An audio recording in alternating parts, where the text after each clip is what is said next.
This is Empress and this is reacting to my old roles and films. First one is Super Ingo. Hindi mo ko iwan? Boy, ano ba naman yung mga tanong mo? May problema ka ba? Eh kasi, hindi mo pa nga ako napapakilala kay Granny eh. Okay, ito naman first superhero show and role. Ava Avani. Sisigaw pala sa buong mundo, ah. Grabe, nakakainis. May mga time talaga na makikringe ka talaga sa sarili mo. Nainis ako sa acting ko, nainis ako sa boses ko. Alam nyo ba, konting backstory lang. Dapat, tatanggalin ako dapat sa show na to. Kasi di ako gusto ng director. Kasi sabi niya, ang taba ko daw.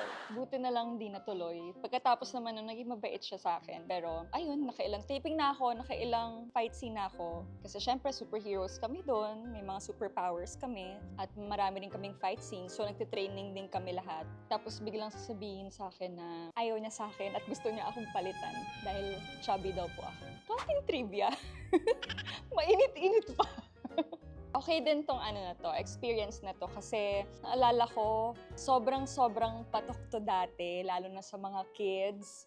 Ito yung isa sa mga pinaka-successful na superhero team na show ng ABS-CBN. Of course, I'm very proud na nakasama rin ako sa isa sa mga pinaka-successful at magagandang serye ng ABS-CBN. Hanggang ngayon, may mga fans pa rin na nag-express ng pagka-miss nila sa show na to at saka sa characters din namin. Mga iba gustong gumawa ako ng TikTok transformation na Ava Avanico. Pero tingnan natin pag nagkaroon ng time. Okay, next, let's go to the next role, which is Rosalca. Oh, ayokong panoorin to. Oh my God, ayokong panoorin to kasi it brings back so many memories. Oh. Oh my God! Oh my God, nakakatakot. Sa panga. At sa pagsapit ng bini. Oh my God, nakakatakot to. Launching teleserye ko po ito sa ABS-CBN. Nung ginawa ko tong teleserye na to, grabe din naman talaga na nagbago yung buhay ko dito dahil dito po nagsimula lahat. Lahat ng experiences ko and blessings ko sa career ko, nagsimula po yun sa Rosalca. At napaka-thankful at grateful ko sa Rosalca, everybody behind Rosalca, and everybody behind ABS-CBN. Ito rin yung pinaka hindi ko rin talaga makakalimutan. Fun fact lang, I remember, mahirap po talaga siyang gawin. As in, parang minsan pumupunta ako ng 5 a.m. sa set, 2 hours akong ipo-prosthetics. Prosthetics sa mukha, tapos kapag isusuot ko yung kuba ko, every time mag-shoot kami, lagi talaga akong nakabend na ganun. So imaginein mo, more than 24 hours kami nag-shoot every other day. So minsan, meron pang magpo-prosthetics ako, tapos i-remove nila, tapos ibabalik ulit. And then yung story pa niya is drama. Hindi rin talaga madali yung show na yon. I remember may time pa nga na sa sobrang nahirapan na ako, naalala ko na nanaginip ako na magkaka-season 2 daw kami. Tapos iyak daw ako ng iyak kasi ayoko na daw talaga. Siyempre, no regrets. Hindi naman po tayo nagreklamo doon. This is the one project na very close to my heart talaga. Okay, next is About Your Love. Hanap na din to? Bakit?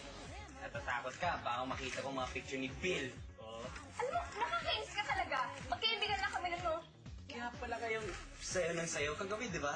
Alam nyo, ito yung pinaka-favorite ko. Actually, in terms of role, sakto lang. Pero sa project-wise, ito yung pinaka-favorite ko na ginawa kong show. Kasi parang naglalaro lang talaga kami. Para ka lang talagang pumapasok sa school na walang homework. Of course, meron siyang responsibility, may pressure kasi may lines, may emotions. Pero parang sa dalas namin siyang ginagawa. Yung feeling ko that time, parang hindi na talaga ako nag-work. Talagang I go to work to be with my friends. Kasi ang dami namin nitong Star Magic artist. Magkakasundo din kami lahat para talaga kaming barkada na gumagawa gumagawa ng TV show, ito talaga yung pinaka-favorite ko. Sobrang saya namin. From our directors to all the production, lahat kami magkakasundo, magkakaibigan. Walang time na meron akong bad memory sa show na yun. Siguro kung may bad memory man, yun yung last taping namin. At saka nanganak to ng nanganak, nagkaroon ng season 2, season 3, nag-iba yung title, nag-add ng cast, nag-iba ng character. So, grabe, sobrang unforgettable nito for me. Sobrang saya ko talaga na na-experience ko to. I love this show so much. Okay, first film is 9 Mornings. Tutunan lang natin ang tunay na diwa ng pagbibigayan kung marunong tayong tumanaw ng utang na loob. Kung marunong tayong magpasalamat. Ang pagpapasalamat lamang ang paraan upang mabatid natin kung gaano tayo katalas. Kasi si Sandy, binigyan akong Oh my God. Ang cute. Medyo chubby-chubby naman pala ako nun dati. Okay, so 9 Mornings. Pasko po, pinapalabas po yan hanggang ngayon. Lagi nilang sinasabi na, uy, napanood kita. Sabi, parang wala naman akong nilabasan recently. Pero ayun, sabi nila, nakita daw po nila ako, napanood daw nila ako sa 9 Mornings. Especially yung mga lol. So let's go to the next film. The next film is Pacquiao the Movie. Ano nahanap to? May ganito pala ako.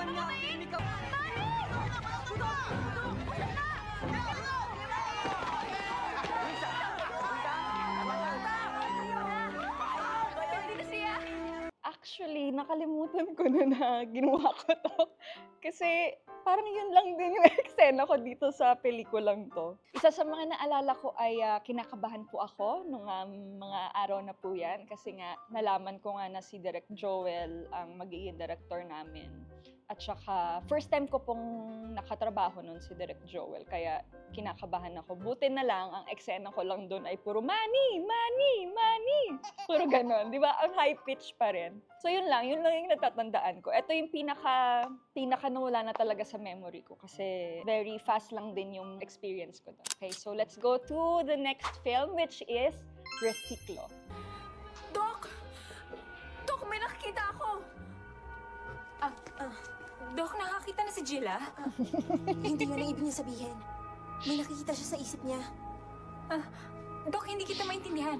I believe nakasama ako sa pelikulang to kasi si Direk Mark yung director namin dati sa Encantadia or Etheria. I remember nag-Encantadia ako, tapos siya yung director at nagustuhan niya yung acting ko. So, siya yung nagpasok sa akin sa Reciclo. If tama yung pagkakatanda ko, may isang eksena which is fight scene. Nakakatuwa siya for me kasi bulag ako doon. Tapos binigyan ako ng fight scene ni Direk. What I love about that is wala talaga sa script na meron akong fight scene. Pero dahil sobrang bait sa akin ni Direk Mark, naisip niya on the spot, on the day of our shooting na bibigyan niya daw ako ng fight scene kahit wala sa script. So tuwang-tuwa talaga ako kay Direk Mark kasi parang, ewan ko, siguro may nakikita siya sa akin. Parang nakikita niya talaga yung potential ko that time. Nakaka-happy siya kasi gustong-gusto ko rin talagang mag-try ever since ng mga ganong fight scenes. Usually, yung mga roles ko talaga dati, puro drama, puro iyak, puro abuse, ganyan.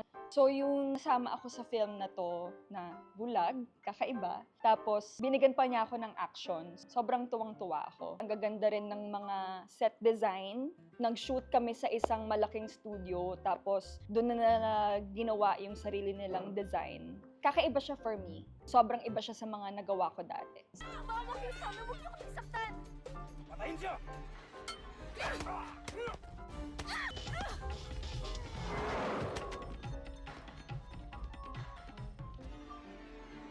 Yun yung favorite ko. Kasi ang ganda kasi ginawa pa niya ako ng slow motion. So, feel na feel ko yun. Diba? Bulag na nakikipag-fight scene.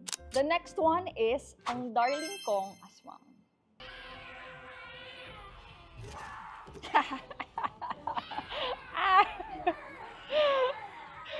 Joke time. Oh my goodness. Okay, sige. Aminin ko na. Isa to sa pinaka least favorite ko. Ginagawa ko to, very vague memory siya for me. Siguro dahil ako na rin siguro yung nag-decide na kalibutan siya. Kasi I wasn't very comfortable doing that role. Unang-una, first time ko maging aswang. Sanay ako sa sa mga drama that time. So nung, naging monster ako. Parang naalala ko na hindi ko alam kung director or whoever in that film. Parang may isa na hindi happy sa performance ko. Hindi nila gusto yung acting ko. Parang nakukulangan sila. If I can remember correctly, parang sinasabi nila na kulang yung pagiging aswang ko. Ganon. So, I felt really bad that time. Kasi parang first time kong masabihan na I'm not doing a great job. Parang ganon. Iniisip ko, ano bang gusto nila? Anong gusto nilang gawin ko? So, yung ginawa kong OA na acting, as in yung parang crazy na ganyan, as in bahala na, so basta OA to the highest level, to the 100% ka-OA yan. Ayun, sabi nila very good daw. So buti na lang, parang basta naalala ko na feeling ko, ginawa ko na lahat ng sinasabi nila that time, tapos hindi pa rin sila happy. Tapos yung trinay kong i-exaggerate ng bonggang-bongga, doon naging happy sila. Ayun, at least at work, okay lang, at least naranasan ko maging aswang. Okay, let's go to the next film. Okay, so next is Sa'yo Lamang. Ako rin po eh. Kung gusto niyo po, tanungin niyo na lang po sa kapitbahay. Kasi wala yung kuya ko tsaka yung nanay ko po dito eh. Anong pangalan mo, Iha? Agnes po. Kung hindi niyo po maubos, dalhin niyo na lang po yan. Salamat. Gusto niyo po ba na tanungin na lang po natin sa kapitbahay yung address? Kasi maliligaw ho kayo dyan. Maraming pasikot-sikot dyan sa labas eh. Mga anak. Sa poster, andun lahat yung mga anak niya ni Miss Lorna. Tapos, andun din ako sa poster sa gilid, pero Photoshop lang yun. Parang inad lang nila ako doon. Yun yung natatandaan ko. Kasi parang biglaan talaga siya. Hindi ata talaga ako dapat kasama doon sa casting. Pero since, ayun nga, nung sinabi nila sa akin today, the next day, mag-shoot na ako kagad. Tapos parang doon na rin ata ako pinicturan. Tapos yung solo picture ko, dinikit na lang nila doon sa poster. Ang naalala ko, konti lang din talaga yung scenes ko doon. Kabadong-kabado ako. Next is, Kahit Ayaw Mo Na. I'm actually thinking of starting up something. Though hindi ko pa talaga alam kung saan, and hindi ako sure kung ano. But I'm still in the process of exploring the terrain. Kahit Ayaw Mo Na, I think ito yung film na una kong ginawa after pandemic. Naalala ko naman in this film ay masaya din siya kasi nag-shooting kami sa Samar. Matagal-tagal kami doon, talagang nag-travel kami, lahat ng eksena namin sa Samar ginawa. At napakaganda pala ng Samar. Marami kaming mga pinuntahang mga iba't ibang destinations, iba't ibang magagandang places sa Samar. Kung tama ako, it's also a tourism movie kasi parang pinapakita nila kung gaano kaganda sa Samar. Special din tong movie na to sa akin kasi dito ko nakilala yung mga producers na talagang bigay ulit sa akin na chance. They trusted me in doing this film. It's just a very light film, very pang family. Kung may extra time kayo, okay rin tong panoorin. Okay, next is Shake, Rattle, and Roll. Sa mga Dino Press, yan ang love team namin dati. Dino and Empress, Dino Press. Alam mo, kahit ako, natatakot pa rin sa pelikulang to. In fairness, kakaiba rin talaga yung story nito. Nakakatakot talaga siya. Ang scary pala talaga kapag gabi na tapos nandun ka lang sa station. Scary din talaga siya in real life. Pag konti lang kayo. Marami pa rin nagbe-message sa akin about this movie na isa daw to sa mga favorite Shake, Rattle, and Roll versions nila. Grabe, nakakatakot talaga to. Panoorin nyo, the best to.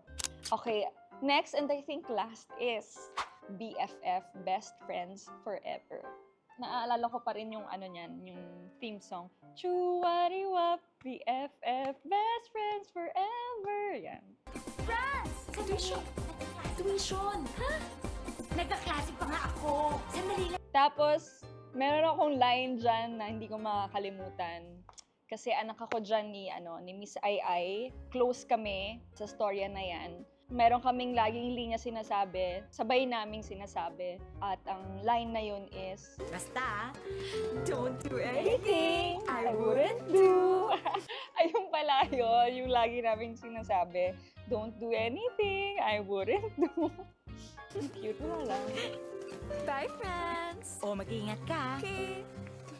Cute! Isa din to sa mga sa mga lightest films na nagawa ko. At saka, yeah, fun siya. Kasi nga, comedy siya. Siyempre, naka-work ko din doon, si Direk Wende Ramas. At saka, medyo may konting kaba kasi syempre, nanay ko si Miss Ai. Ka-work ko din doon si Miss Sharon Cuneta. Kaya, medyo kinakabahan ako. Pero since comedy nga lang siya, fun and light. So, medyo nakatulong sa akin yun para hindi ako kabahan masyado. Remember from that movie was kung gaano ka-generous ni Miss Sharon Cuneta. Hindi ko alam kung hanggang ngayon na. Okay. Pag pala nakaka-work mo si Miss Sharon Cuneta, pag matatapos na yung pelikula nyo, tatanungin niya lahat ng cast kung anong gusto nilang matanggap na regalo. Ang pagkakarinig ko, lagi niyang ginagawa yun. Hindi ko alam kung hanggang ngayon ganun pa rin or kami lang. Pero sabi niya kahit ano daw gusto ko, bibilan daw niya ako. Ang naalala ko yung isang cast doon na younger sa akin, binigyan niya ng iPad kasi iPad yung hiningi. Siyempre ako naman nakakaiya, no? Kahit na gusto ko laptop, ganyan. Siyempre wala ako sinabi, sabi ko kahit ano na lang po. So binigyan niya ako ng Marc Jacobs na perfume. Yun yung natatandaan ko. Grabe, ang saya, nakakatuwa talagang balikan ang nakaraan. Sobrang nag-enjoy ako at sana nag-enjoy din kayo. At kung nakaabot ka sa part na to at tapos mo tong video na to, comment down below kung ano ba yung favorite mong roles or films na ginawa ko dati. Babasahin ko yan. And of course, don't forget to like, share, and subscribe. Thank you for watching!